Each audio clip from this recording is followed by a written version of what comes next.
Meanwhile, the Hamas terror attack marking the single deadliest day with mass murder of Jews since the Holocaust. But according to Harvard elites, Israel is to blame. In a joint statement, more than 30 groups at Harvard stating, quote, "We hold the Israeli regime entirely responsible for all unfolding violence. Today's events did not happen in a vacuum. The apartheid regime is the only one to blame. Israeli violence has structured every aspect of Palestinian existence for 75 years. Palestinians have been forced to live in a state of death, both slow and sudden." Moments ago, Harvard itself finally addressing the attacks in a statement saying, in part, "We want to emphasize our commitment to fostering an environment of dialogue and empathy in a time of unimaginable loss and sorrow." Independent presidential candidate and Harvard alum Robert F. Kennedy Jr. is here to react. Good morning to you. Morning, Ashley. Good morning. What is your reaction to that? To the Harvard? Yes, sir. I think it's a perverse reading of history. And, anybody who's kind of interested in, and it's perverse to say the least, because there's 2,400 people wounded. There's 900 Israelis dead. Hamas came across and murdered people at a music festival. All of us saw the videos on social media of children in cages in Gaza, of Jewish bodies, of a teenage girl being abused in front of a crowd and people cheering, of bodies being paraded around in trucks. So to say that Israel is at fault for that is just perverse.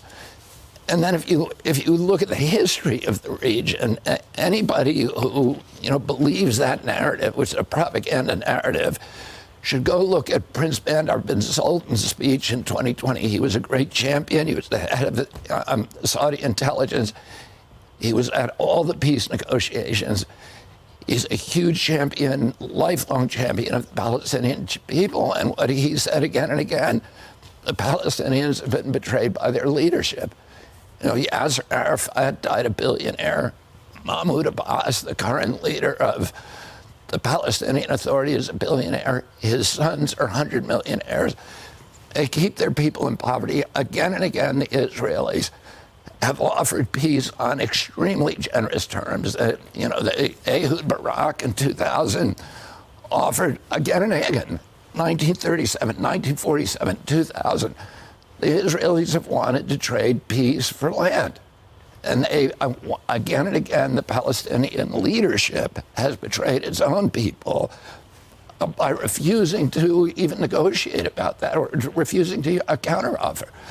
So there's a long history. Anybody can read it.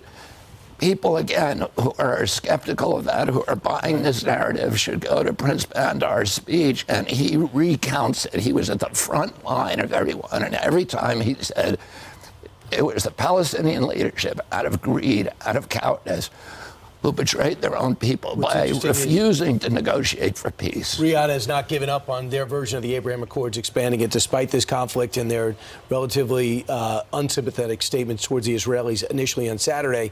By the way, we're splitting the screen with you. We're just getting rocket fire into Israel. That was live. Now you're seeing some of the rubble inside Gaza. What's interesting is Gallup did a poll, and they asked Democrats how you feel about the Palestinian-Israeli conflict. And the majority of young people, 25 to 45, are more sympathetic toward the Palestinian cause. And that's been happening in your now former party. Where does that come from?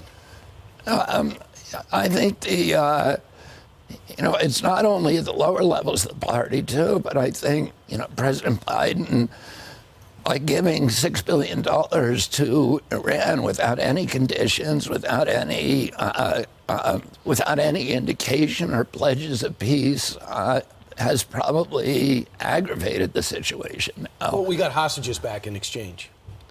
Yeah, we got hostages back in exchange, and 3 weeks later, there's now new hostages. A massive Middle East. Right, and that's been our policy for a long time, is to